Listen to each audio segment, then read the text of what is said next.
Franchise Secrets, Eric Von Horn.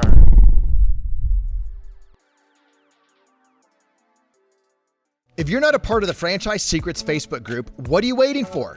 It's franchisesecrets.com/Facebook. I cannot believe how valuable this group turned out to be. When someone asks a question, the feedback is honest, authentic, very helpful, and it's from multiple perspectives. If you're not sure that you're getting the most accurate information about franchising, then check out the largest, most helpful Facebook group in all of franchising. Whether you're a Z, a Zor, a buyer, or investor, join our free Facebook group at franchisesecrets.com/Facebook. Hey, in this episode of Franchise Secrets, I interview Matt Smith. He's the founder of Snooze Sleep. It's a franchisor that he founded a couple years ago. Through COVID is really when he got it all going. He's doing very well with a lot of organic leads that are now franchisees. He's a franchisee as well. He's a Snap Fitness franchisee, has one of the largest, if not the largest location for Snap in a smaller town in Colorado. He's got a marketing company that he started with Grant Cardone when he was on TV with Grant and the Undercover Billionaire in season 2 of that. So we got into like what it's like to have a personal brand. Would he be where he is today if he hadn't accidentally gotten on that show and became famous on TV in that show, Undercover Billionaire? So it's always fun when I interview someone that's a franchisee turned franchisor. And I always love it when they have a lot of marketing experience. And so that is Matt Smith. I hope you enjoy the show. All right, Matt, I've been looking forward to getting you on the podcast. And I see that you are in like a podcast studio, like an amazing podcast studio, because you have how many podcast studios at home or at your office? Yeah, we got several podcast studios, and this is the Ford F-150 podcast studio. You know, we were on the roll today. So I was in Colorado Springs on some franchise meetings, and I was trying to go to Panera Bread to get a little corner, get some Wi-Fi for this, but I forgot my headphones, and I thought it'd be way too loud otherwise. So dude, you get the F-150 podcast out studio. On that. If we hadn't called you out, nobody would ever know because you got a nice blurred background. You wouldn't know it's the F-150. You would think you're at a studio. So that's great, man. And we do whatever it takes. So I love it. I love it. Well, let's dive into, God, where do we start? You know, you have the Snooze Sleep franchise as a franchisor. You founded that. It's going well. We'll talk about that more. You have a marketing company with a big marketing influencer as your partner. You have, you were on TV, didn't really know what you're going to be on, but you were on TV and that provided some social influence for you. And you are a franchisee. Like you are currently a franchisee in a gym concept. So let's start with, tell me a bit about how you got into franchising as a franchisee, kind of how that's going. Cause I know you're crushing it in your location, Pueblo, Colorado. And now you are a franchisor, which I think a lot of people find that interesting. I mean, you're doing well. You've got, you know, like 30 plus territories sold, 15 plus franchisees. And if I'm not mistaken, all that's organic. And there's reasons why you got that organically. And I think that's going to be fascinating to get into. But let's go back to your journey as a franchisee. Yeah, I appreciate it. Thanks for having me on today. This is an honor to be here. And, ultimately, my journey started with a mattress business. 19 years old, I was recruited into the mattress company. I worked for a mattress company from 19 until 36 years old. And, somewhere a couple of years into my career there, I learned that, I had to control my destiny and where I was going to go outside of there. And that retail was going to be a tough game to stay in for a long, long time. And if I wanted kids and stuff, it would be hard. So I think I started to be kind of that king of side hustle. I started buying real estate at an early age, 19, 20, 21, was buying real estate and rentals. Somewhere around 25, 2006, 2007 was hitting. And I had made some money in real estate. And I said, it's time to go be an entrepreneur. And shopped 10 franchises, narrowed it down to 3, which was Subway, Cartridge Refill Inc., I think was one of them, and Snap Fitness. And I thought Snap would be one of those cool businesses where you're making a difference, not just, owning a franchise, but this is something you can actually help, humans become healthier and live longer. So I said, let's try this one out. That journey's been now 15 years. I've expanded that business 3 times. I went from 3,000 square foot to 10,000 square foot to now 30,000 square foot, one of the largest or the largest in their system, and learned a lot. I watched this little company when I started it to go very nationally and now globally, Snap Fitness. And I was working for a mattress company full time still through all of this. And I watched that company, which was an amazing owner, amazing family, make enough money from one store to open another store, make enough money from that store to open another store. So over 40 years, they opened about 100 stores. And I thought, man, if we can combine these models, and really with the mattress business, there's good margins in the business, low employees, everybody sleeps. So it's 100% of people are potential customers. So it was kind of one of those games that I'm like, all right, if we could kind of pull this together. So, during COVID was when I had the time. I opened my own mattress store when I was in my gym.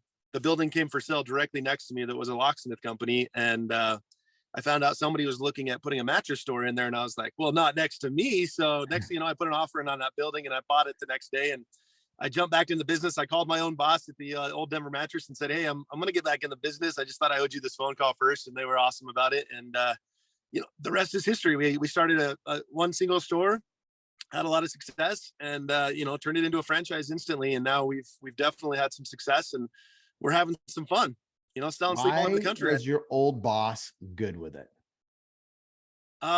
They were actually really good with it. I think they knew who I was. I mean, they knew when I was with them that I was a side hustler the whole time. I owned, I think, 8 businesses at the same time while I was full-time employee for them. But I was good to them. They were great to me. We left. They threw me a big party when I retired. It was great. But they understood. They saw in my bones. But they also knew that I was a father first. I was a family man first, and that was why I had to leave. It wasn't that I didn't love it. It was just that I wasn't going to do schedule forever, and I wanted to be around for my kids' weekends and soccer games and basketball games. So I committed to my wife, and my kid was old enough to know any difference, which was about 2.5. I would leave, and I left. And 3 kids later, or 2 kids after that. But the boss was, he was like, he couldn't open a cookie shop or something, man. And I was like, I'm a mattress guy by trade. And he was like, I respect it. I love it. And I respect everything you're doing. And we're here for life. And we've talked several times since. I see him in Vegas at least once or twice a year. And, we help each other out. I send them customers all the time still. See, that's great. And as soon as you said that, I wanted to dive deeper in that, because we had 12 solo salons in Orange County. My main guy, Mirko, we got the phone call. He's like, hey, love you guys, but I'm leaving you and I'm going to start these on my own. And we're like, shoot, that sucks, but we love Mirko, and he helped us get through a sale to private equity with that. So, I love it when there's relationship that employee has with employer or their boss or the business owner that allows an exit like that. So that's pretty awesome. So then now you called him up, you're like, he knew it was coming. We all know it's coming when you get somebody like you, like Mirko, like us entrepreneurs, and we know it's going to come at some point. So then you bought that building. What was it like? Like, did you think about not turning it into a franchise? Did you think about doing it on your own and just expanding one store at a time? No, I think my intentions were always to figure out the franchise game and really understand it. But yeah, I also knew that I only knew so much as an employee. There's so many more layers to being an owner of a business than there is, because I own several other businesses. So I'm like, they make it easy for me. I was just in there to sell and recruit and train and do all that stuff. But I knew there was another layer behind the scenes of how to figure that out. So I knew that I needed a good year to really understand that side of the business. But the intentions were always to franchise. I think it went a lot faster because of COVID, because franchising, as you know, it's a long process to get all through. So COVID gave me a little bit of time to really put the money and the time and energy into making this all come to fruition. But I think I always knew, like, and even grants, and we can talk about that later, but you always kind of know, like, other people's money a little bit, but also it's a way to impact more people and faster, and allowing people that might not potentially be entrepreneurs now understand the entrepreneur game. So I always knew that the way my old boss did it was too slow for me. Having 40 years to build 100 stores was very slow, but it was methodical, and he is amazing, and they have a culture that nobody else has because of it. But that wasn't for me. I'm a speed kind of guy. I want to learn more and go as fast as I can. And so, yeah, I think I always knew that was the lane. And I also grew up with, a single mom and 2 boys. So I had no money. So I had to figure out how to figure out that side of the game too. And I wasn't like I could just open 20 stores by myself either.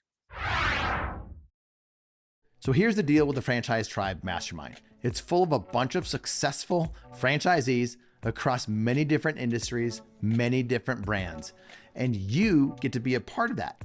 Now, if you've had any level of success in franchising, you've probably been around top performing Z's in your current brand. So think about that. And if you could do that with 40 plus different brands, industries, franchisees, that's the value in the mastermind. I bring in some of the best speakers in the world. We talk about some topics that will never be talked about anywhere else. So if you're interested in being a part of a group like that, check out franchisetribe.com. So what are you really good at and what are you not so good at? That's a great question. I would say, I think sales and passion and positive energy, I think is probably one of my biggest traits is the ability to, I've owned 10 businesses in our community and not one of them has failed, not because they've never lost money. It's because I figured it out and I pushed through. So perseverance and grit is definitely something of mine that is good. I think definitely probably challenges would be moving a little too fast sometimes. That's definitely a challenge and I experience it daily.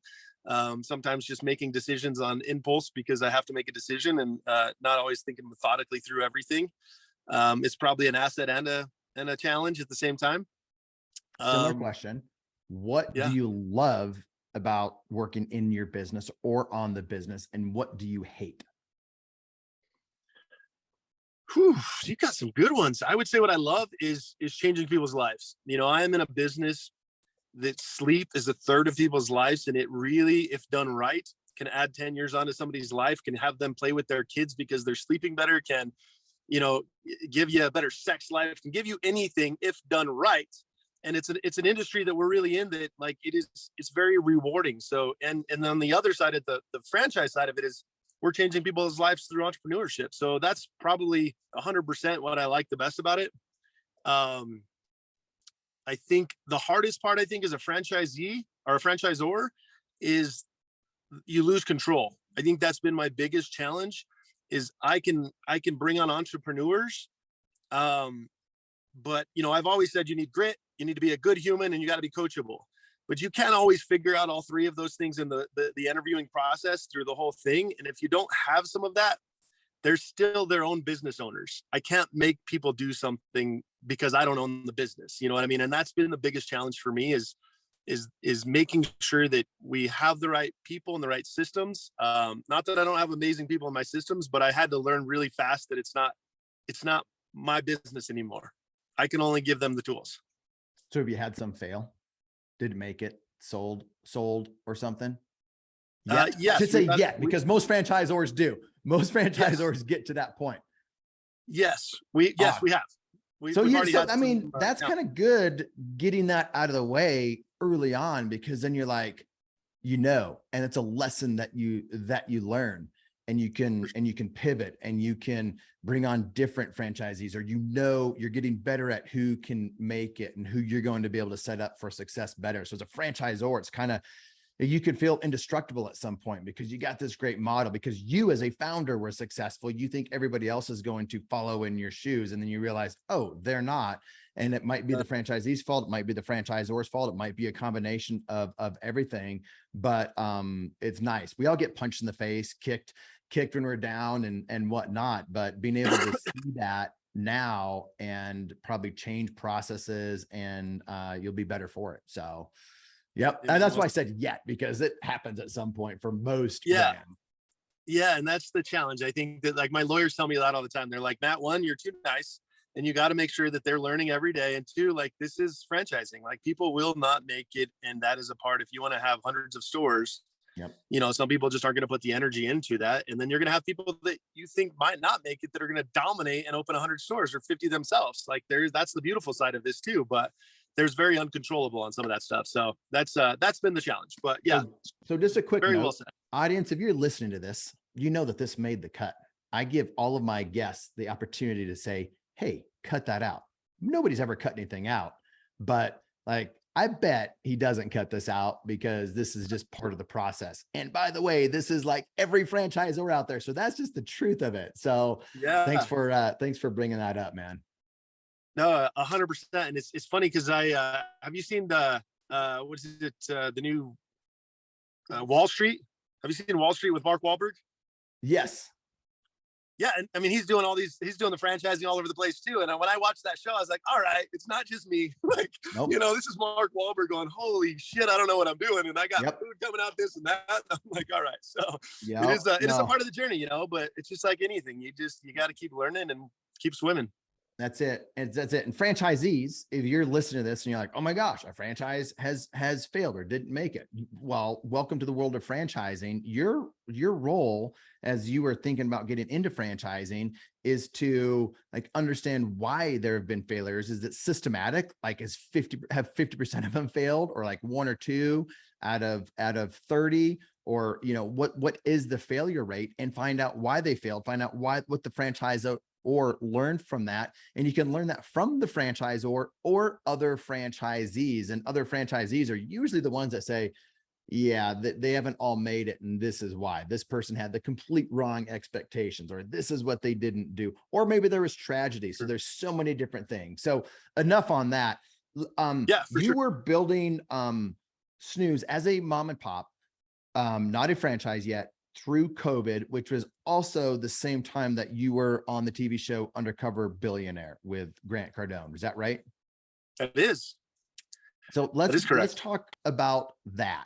Let's talk about like that TV show and kind of the benefits, maybe challenges if there's been challenges, but let's talk more about the benefits that that you saw with that TV show. Because I watched it, because I don't know Grant personally. I've a number of friends that know him well. So I was watching that show and I saw you on there, and it's just interesting kind of seeing the dynamics. And if people kind of hear this and just like who you are, you can see why Grant took a liking to you and like wanted to you to basically help him make a bunch of money to be able to win the show. So give us a little bit of that story. Yeah, I mean, in a nutshell, I mean, if you haven't seen the show, the premise of the show is they drop off a billionaire in a community that is been down and out for one reason or another, and that deserved another chance. And I think they dropped off with $100 in a truck and said, go turn this into $1 million in 90 days. Grant had a little bit of an extra challenge as when COVID started. And, I met this guy named Lewis Curtis, showed up to my gym.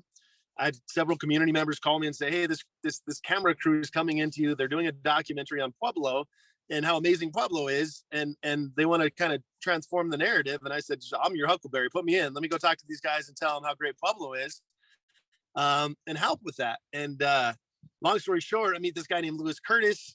He tells me that he wants to, potentially own a business here in town, and that I was the guy. Everybody in town said, go talk to this guy. He's opened several businesses. Yeah, I mean, COVID hit, and it was like we were just getting started on, okay, let me get a feel for this guy. This guy's a little crazy, he's a little weird, but he's also got something special about him. I knew really early on, I'm like, all right, he knows something. He's really good at some knowledge, and he's doing this for the right reasons. He's a family man, we hit it off on those kind of things. But COVID hit, and then we both were kind of like, all right, I'll see you next week. This is kind of it's just going to come and go. It's not going to be real. It's not going to stick around very long. And then sure enough, it stuck around. So we had months and months and months that I didn't know if they were ever coming back, if I was going to hear from this random guy again. The Discovery Channel did such an amazing job that they had fake phone numbers, fake names, fake last names, fake Instagram accounts, fake Facebook accounts, fake email addresses, fake websites, everything. They covered this thing up to the point that I wouldn't question anything. So even when I text him, like during COVID, it was the wrong number, but I text him to just say, hey man, hope you're doing well and look forward to seeing you whenever it comes back. It wasn't his number. It was a fake number, So, sure enough, I think I got a call, I guess, right, middle to COVID, probably 4 months later. And they said, hey, we're going to come back. It's COVID still going on, but we're going to come back and finish the story on Pueblo. And that crazy guy might come back. And I'm like, all right. So the Discovery Channel follows me this whole time too. And it's a pure cover up. They're following me and my wife, and I think that I'm cool and I'm on camera and I'm going to tell them how great Pueblo is. But that half of the time they're following me was for nothing. That I don't even know if they had the cameras on. They were just trying to make me think that I was cool, So long story short, when that's all said and done, then Grant and I finally came to the conclusion that, all right, this guy's special. He stood on the side of the road with pajamas on, trying to get traffic in the doors, did some guerrilla marketing, really helped push some things that, made me even think outside the box. And I could see how fast of a mover he was. And I thought I was a fast mover. So you know, we decided to open a business together, and it was, we looked at an apartment complex at once, and I had no idea what I was doing in that conversation. And he obviously knows his stuff. That fell through. We looked at a Asahi Bowl restaurant, and then we looked at marketing. And I thought, you know, marketing is something that I'm going to need for the rest of my life, no matter what I'm doing. And this makes a lot of sense. This guy seems to know what he's talking about. And I think Wake Up was born. Wake Up was actually designed to be a slogan for Snooze Mattress Company. Is like, wake up, snooze, and wake up, and turned into a marketing company. And the rest is history. You know, Grant and I grinded and met everybody in our community. I was blessed to, you know, be in our community for a long time. So I was able to kind of set the appointments on the people in our community. And, you know, we started and we were born and closed a lot of clients. And he won his evaluation. If, you know, maybe I'm not supposed to say that. I don't know. But, you know, it turned out to be really well for him and us. And, you know, I got a friend for life, and their family has been, you know, mentors of mine ever since. His team, Jared, and, you know, some of the people we were talking about today, Pete Vargas and Glenn Sanford, just a lot of people I've been able to meet through this journey. And it's definitely changed my life, no doubt in my mind. And, you know, to this day, still, you talked to Grant about a month ago, I think, about a lot of different things that we've got going on. And he's always there for good advice. He's a good man. That's interesting, because I have good friends that are good friends with him that you didn't know at the time that I knew, and now they're mutual friends, and you and I didn't even know it until now. And I didn't know what your relationship with Grant was like today. And before the show, I'm like, how are things with this? How are things with that? And so it's just so nice to hear when things work out well. And I know multiple people that have had different partnerships with Grant, and they're very, very happy. So now show ends, Grant's the winner of it. He was a crowd favorite from the beginning, I would say, you know, By far. Yeah. So he would have, if he didn't officially win, he would have definitely won it. And then he knows how to capitalize on that stuff too. I know some of the other things that he did to capitalize on the win, on the show, but you were kind of caught up in all of that. And so like your personal brand started to grow. So talk about like personal branding, your brand, and how that's helped you as a franchisor. Yeah, it's been amazing. I mean, I think, you know, from my standpoint, I mean, I learned a lot in the marketing side of it. I'm still learning a lot in the marketing side of it, because, you know, there was some challenges after he left that we had to figure out, you know, because the show was over, and then the business was started. You know, it was really like, okay, we got to get this stuff figured out. But the blessing has definitely been, you know, like I went to the first 10X events, I think 4 months later, and I was like a rock star. I think I was signing autographs, taking selfies the entire time. And it was like the weirdest time ever. Grant announced it on his stage at 10X stage. And it was like, it was so surreal for me, because I'm just not that guy. I'm not an attention guy. I don't really care about that side of the world. But I think that I learned very quickly what a force he was, because he is a guy that gets attention, but he does the right things with it. You know, I mean, I think that some people might think he's arrogant and he's always out there for attention and stuff. But when you know Grant, like the guy, he has changed lives every single day all over this world. People that I get stories every day that I was homeless and I read 10X, you know, his book, and now I'm a millionaire. And, you know, I went to one of his conventions, and now I'm buying apartments all over the country. Like, the guy is an absolute force. He is an amazing, humble human being when you get to know the guy, but you might not see that on the other side, because he's a very, very strong and passionate person at what he does. But yeah, the reality is definitely my brand has changed. You know, I've grown to become personal friends with a lot of the 10X people. You know, Jared, you know, I've sent all these guys mattresses all the time.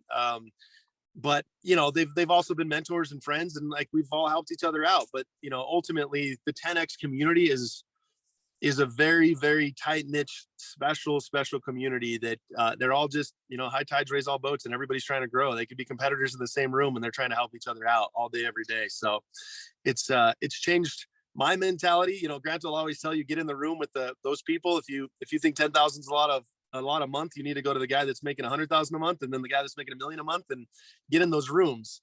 And that's what he's done for so many people, is open people's eyes to like, oof, I wasn't thinking big enough. And he's done that for me. You know, I think, you know, when you get into franchising or anything, you think, oh, I'm going to do 10 stores or 20 stores, or, you know, we have a pretty big goal. And, you know, he makes people think a little bit more bigger than they are, bigger than small town Pueblo, you know? Would you be at 35 territories, 17 franchisees ish, if you had not been on Undercover Billionaire and had the exposure that you had? It's a great question. I would say probably not. I think some of the things that we've been able to do is really disrupt this industry. So we have a lot of industry people, and a lot of people that I've learned on my journey and I've met through this and partnered with outside of the 10X community. But we've definitely had some momentum from the 10X community, and it's definitely not hurt the credibility of our company and who we are and stuff, because, franchising, as we talked a little while ago, it can be a tough business, but it's also 10 times more successful than a mom and pop's business. You know what I mean? So there is a reason that people buy into franchises. And I think the reason that we've had a lot of success is maybe some of the 10X people have saw us for the first time, but we also, I got 23 years of business of mattress experience. My team has about 100 years of mattress experience in-house just on the front line, and, another 50 years of franchise experience on our team. So it's like, yes, it's definitely gives some credibility, and it's brought some new attention. And I think it's really helped people that might not be entrepreneurs that were buying apartments that might be buying into this. So I think to answer the question, absolutely. It's the community and the exposure has been good for us both ways. I think I can see that. And because everyone, even if you have a better mousetrap, something more unique, better in whatever way that it is, you still need to get franchisees and you need exposure. And that attention might be spending, $1 million on ads on Facebook. It might mean, having a personal brand, which is not easy to do. It's not easy to create a personal brand, and it takes time. Like Grant's brand didn't just happen overnight. You got to push, an extra push because you were on this TV show. You got a break. We all get breaks in different ways, and it's how you capitalize on those breaks that you get. So I think I love it. So everything that you've had, or most everything, really is organic. Your franchisee is organic, meaning you didn't do paid traffic, paid Facebook ads, and buying leads from Franchise Gate or Direct or anything like that, correct? No, it's funny you asked that too, because it's only been the last 30 days. We've just officially started to advertise a little bit recently. But, we were also committed to getting the right people in early on. So we've had some people from the show. We've had some different things on that. But, to your point, I think a point that's for your audience out there is like Peter Vargas told me 2 weeks ago, I was with them, and he was like, Grant can charge $500,000 for a stage right now. Do you know how many free stages Grant has done? 11,000 free stages to build his brand to where it's at. So nobody sees the 11,000 times he was on a podcast, he was standing on a stage, he was talking to an audience, to become now I can charge $500,000 to stand on a stage, or $1 million to stand on a stage. So to your point, like building this stuff nobody does it overnight, and it takes grit and determination to build that brand, and it's getting more and more challenging. But you got to put yourself out there. And by the way, we dropped the name Pete Vargas a handful of times. Pete's a really good friend of mine. He and Grant are partnered in 10X stages, and just get into Pete's world of advance your reach. If you're wanting to get on a stage, meaning a podcast or an actual stage. And so this is the value. And I learned this from Pete, like the importance of being on a stage. I was in Vegas at an event. All of a sudden I heard Dan Fleshman was in the nearby hotel. And so I sent him a text. I'm like, hey, here you're nearby. He's like, yeah, come over and say hi. I went over and said hi. And he's like, hey, I'm doing my elevator nights here in Vegas on the stage. Do you want to come on stage with me? And we'll do a Q&A with me and a few other people. I'm like, sure. I didn't want to, because I'd rather not go on stage, but I knew that I needed to, because I had Pete's like in the back of my head saying, get on stage. And I know Pete's friends with Dan. And so I'm like, I need to do it. And I tell you what, like after that, people come up to me and talk to me and whatnot. So even if you're not comfortable getting on a stage, being on a podcast, like I encourage franchisors, especially, to be doing those things to create that personal brand, because people consume that content over and over again. And most of that stuff is evergreen. If it's not evergreen, you make it evergreen by getting the footage, put it on social, and doing shout outs and all kinds of other things. So sounds like we're getting into marketing a little bit. What have you learned about marketing over the past few years that you really didn't know before? Because you're a good marketer, like, marketing, guerrilla marketing, getting people in the door and sales. But like, what are some of the things that you have learned or maybe learned that they were more important than you initially gave credit to since meeting Grant? I think it's a great question. And I think for anybody out there, I think like what Grant taught me really early on was a word called omnipresence. And I think that I had no idea what that was. And, I was pretty good at Facebook in my community. Everybody in my community, if I posted we had a sale, I'd sell more mattresses or more gym memberships or whatever, because I was known on the Facebook side of it. Instagram, I was trying to figure out. LinkedIn was like for businesses only. I didn't really understand it. But when I met Grant, he was instantly like, you don't know where your audience is. Don't use your bias against that. You need to be omnipresent, and you need to be able to, you need to put so much content out there that you got to pretend that somebody didn't see it, because the reality is, if you post it 4 hours later, they probably didn't see it, because the algorithms are just pushing that so far down that you got to repeat. And like what you talked about is getting, if you do a podcast like this, you could turn this into 50 pieces of content if you wanted to, and it's how to repurpose that. You still see Grant with, Kevin Hart, which was on his stage 4 years ago, and he's still using content for that. It is literally like it's repurposing content and using it distributing it on every single platform. Even if you don't love the platform, put it out there, because you don't know where your audience is. And I will tell you that before Grants, I didn't really use LinkedIn. And I would tell you the majority of our franchise sales and the people that we've made contacts with is because of LinkedIn. Like it is an absolute powerhouse, and growing that brand, and like statistically, less than 1% of people post on LinkedIn, which is crazy to me. It's fascinating to me. 1% of people post, the rest are just watching your stuff. So people see this stuff, they're just not posting. So you've got to, like you said, do shit that scares you. Get yourself out there. If it's uncomfortable to make a selfie video and talk about something inspiring, just post it and go do something else. Don't watch it. Don't look at anything later. Just put it out there, and then repeat that over and over and over. And, whatever you're passionate about, you got to pick a lane, though. I think is what I learned from Grant too, is don't be, hey, I'm a father, I'm a businessman, I sell gyms, I sell mattresses, I do this, or nobody's ever going to understand who you are. Like, find a lane and make sure that that's your audience that you're going for to be able to grow that business.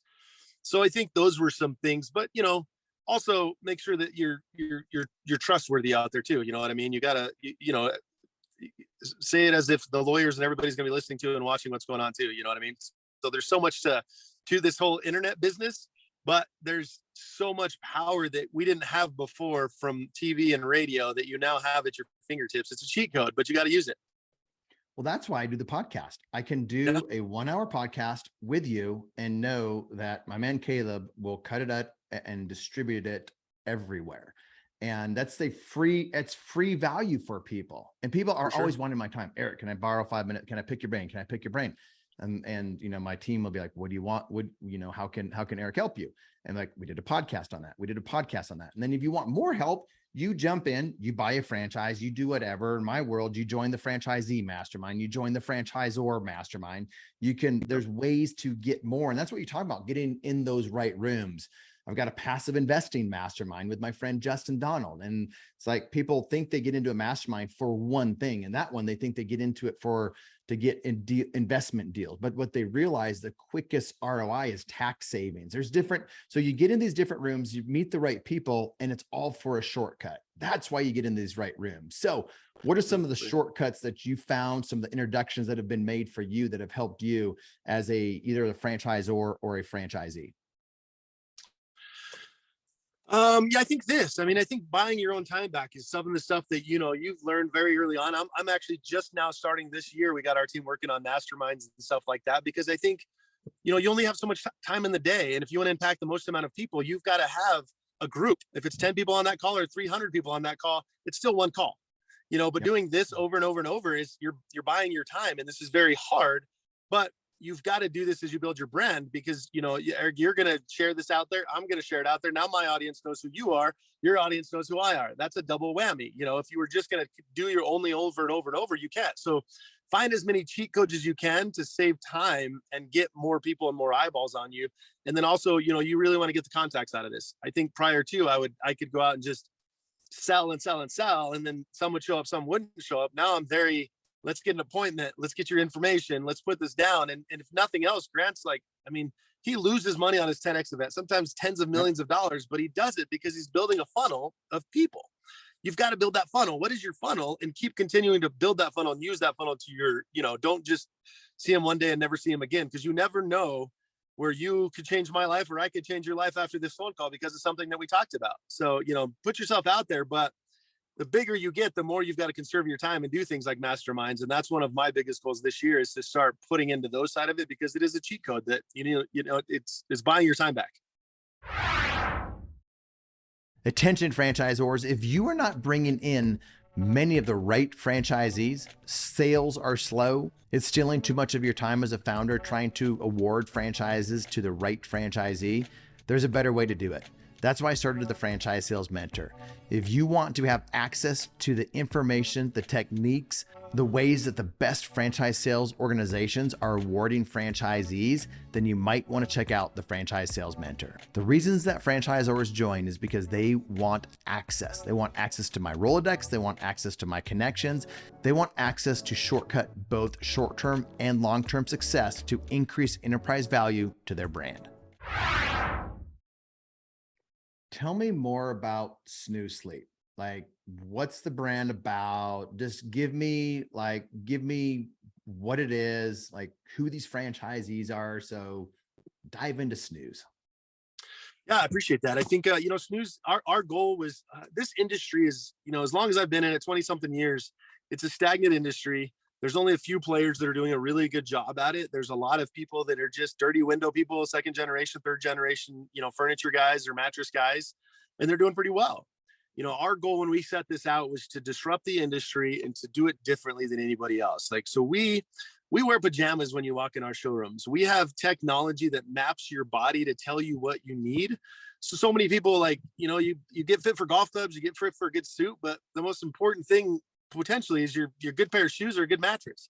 And you're spending a third of your life on this. Why are we not taking this as seriously as anything else out there? And the more I've learned about this industry, the more that, diabetes and acid reflux, snoring, sleep apnea, like so many different things, this affects your life. This could add 10 or 15 or 20 years out there. So when we decided to do this, it was like, we're going to change the game, where if you shop anywhere else and you come into our store, there's no comparison. Like, it is an absolute wow experience. And even if you don't buy from me, my goal is that you walked out of there going, wow, I'm going to tell my friends about that. Like, that was awesome. Like, those guys cared. They asked the right questions. They taught me why my room should smell like lavender, why the darkness should make a difference, what kind of a sound machine I should put in my room to help calm my brain waves, when I should put my phone down before I go to bed, what sheets make a difference, what cooling mattress makes a difference, why an adjustable can change my life, why a massage chair can help me in my living room. Like, really educate people on the importance of sleep and health and what it does for that. And I think that's where me and Gary Brecka talked about, because that's all he does. And that there is such an importance of sleep. And I don't care if you're an Olympic athlete, if you're an NBA athlete, if you're an entrepreneur, sleep affects everything that we do, and it's free, so really understanding health. And that's what we've done. You go into our stores, they look different than anywhere else out there. They're very modern. We have technology all over the place. We've partnered with the biggest in the world: Tempur-Pedic, Sealy, Stearns & Foster's, Ashley Furniture, Coaster. We have our own private label stuff that's unique to anybody out there. But we sell sleep. You go to any of the other guys, you come to our store, it'll be a different experience from the minute you walk in to the minute you walk out. And our goal is to really disrupt that and educate people. And we want 20 million people sleeping better in the next 5 years because of Snooze Mattress Company. That is our 100% North Star, and that's what we're all fighting for right now. So I think sleep's becoming more like, there's a hustle culture out there for a long time. Like, it was a badge of honor to sleep 4 hours a night, and then right. to get up early and go to bed late. And that was a sign of productivity. And I bought into that for a while. Like, I was getting up early, it was so hard. And then I started to place a lot of value on sleep. One of the reasons is because I got COVID, and I got it really bad. I'm like, I don't want to get sick again. And that, not just COVID, but I just don't want to get sick, period. The cold's going around, the flu. And I know, like, sleep is really important. Recovery. I got the Whoop. I've got my Apple Watch. I've got the Aura Ring. So, nice. I got my sleep, my deep sleep, my REM, my light, my hours. So, like, it's so important. Have you seen that kind of shift, or is it just me? People placing a priority on sleep? I do think that we see it. It is a different game now. I think, the younger generations are knowing that, and it's a funny thing too, because, like, it's more advertisement. Purple, Nectar, Casper, all these guys came out and spent hundreds of millions of dollars on the internet to talk about health. And what happened there was they were unable to make a profit online because the cost of acquisition is so saturated in America that they're charging so much. So the brick and mortar is actually thriving right now, because now they're spending money to put that traffic into the stores. And you're right. I mean, they're still dying for an experience, and to really understand that. And it's crazy to me how many people walk in our store saying, I just need an inexpensive bed, and walking out going, holy moly, like I didn't even understand what sleep was all about. And to your point, like, you're right. It used to be like, you need 4 hours of sleep. And I'll never forget a guy named The Power of Sleep, Dr. Moss. I met with this guy, and he talks about an Olympic athlete that was sleeping 4 hours a night and couldn't get past silver medal. And he started to coach her, and he was like, all I told her to do was sleep 8 hours a night and train 16 versus train 20 and sleep 4. And she was a gold medalist the next year. Like, your body has to retain this stuff. You cannot train and not actually retain what's going on. So yeah, you're absolutely right. I believe that I believe everybody is talking more about sleep than ever before. And that's really what's exciting about our business, is not only buying into like a franchise that you can make some money and have low employees. You need 2 employees in pajamas for a normal snooze, and you can do very well in these things with good margins. But you're changing your industry. You've got, everybody's talking about you when they leave. Their mattresses is a bragging thing now. It's like Tempur-Pedics. They say, I think it's like 14 people you brag to your friends after you buy it. That's unheard of, but it's like, let me show you my new bed. Let me show you this new thing I got. Let me show you this new chair. It lifts and it massages my feet, and circulation enhancer, and like acid reflux, all these different things. So it is becoming funner. And I think our goal in life is to make it even funner than that. Like, we got to disrupt this. We got to tell people the importance and the success stories because of a good night's sleep, because I also believe there's people out there that just don't understand it, and they got all the money in the world, but it's just not a priority. They don't get it. So how do we you did a really good job of telling us some of the benefits that people will get in the store. Lavender, the best sound machine, but where do I get that? Is that just like a lavender essential oil thing, or is it anything like any sound machine? Give me a few more specifics for the audience to be like, so to help them get better sleep. Yeah, so there's a sound machine called the Snooze. We've partnered with those guys that actually, it has an air turbine inside of it, and it plays sound inside of there. It has a night light inside of it too. It is a game changer for where it's at, for the sound, the noise cancellation in the rooms. And I've learned for myself. I use a headband at night, and it's got 2 little speakers on it, and I listen to the sound of the ocean every single night. And that's only been probably about 12 months that I tried this. Prior to that, if I would get woken up in the middle of the night, I was up. I couldn't go back to bed. My brain's got too many things going on. It just wouldn't shut off. I learned just that sound stops that extra little thing that would have woke me up, and it keeps me going through the entire night most of the time. So, sound machines, making sure that your room is dark. People don't understand, like 30 to 45 minutes before you go to bed, put your cell phone down. Like, your brain doesn't stop watching whatever you're watching on there for a while. Put the cell phones down before you go to bed. Making sure that you have darkness in the room. There's not lights shining all over the place inside of there, dark blinds, a mask if you needed it inside of that. The smells, some people love that, but there's lavender, there's other different kind of diffusers that we carry that you can buy them online, that it's soothing, and it calms the body down. There's other ones that you could buy, the smell of the Aria Hotel, that has done all this research on what that smell does to make people relax and spend money, but it helps people relax. So we have different brands like that as well. But, understanding the importance of the feel of the sheets, the coolness of sheets makes a difference. If you sleep hot at night, you can get a mattress that'll cool you 8 degrees cooler, which will stop your tossing and turning and sweating all night long and kicking your significant other and waking them up too. So there's just so many different things you can do. But if it's an audience that has no snooze next to them, yes, get online, look at look at diffusers out there, look at sound machines. If you have an Alexa, just say, Alexa, play waterfall sounds, or try it. It makes a big difference. If you try that throughout the entire night, I guarantee you that's going to make a lot of difference in certain people's lives out there that get disturbed easily, or that can't relax, or can't fall asleep, or meditation. There's a lot of different meditation apps out there that I use too, that if you do wake up, that somebody will talk you into sleep and going back to bed. So, and good bed. How do people find you on social, and how do people find out about Snooze? SnoozeMattressCompany.com is actually, we're about to relaunch a brand new website next week that's going to really talk about the sleep and health and everything. SnoozeMattressCompany.com, SnoozeFranchise.com is more about the franchising. I'm Matt Smith Pueblo on all my handles, on Instagram, LinkedIn, Facebook, Matt Smith Pueblo. Matt Smith Dadpreneur. I wrote a book about dadpreneur, serial dadpreneur. So I have a Facebook of Matt Smith Dadpreneur, I think is where my Facebook is. So everything else is Matt Smith Pueblo. That's awesome, man. Thanks for coming on. You're the man, Eric. Appreciate you, man. Thanks for listening to this episode of the Franchise Secrets Podcast. Whether you're watching or listening, please make sure to subscribe to my YouTube channel and to whatever channel you're listening on. If you want my help with anything from buying a franchise to franchising your business, please visit franchisesecrets.com.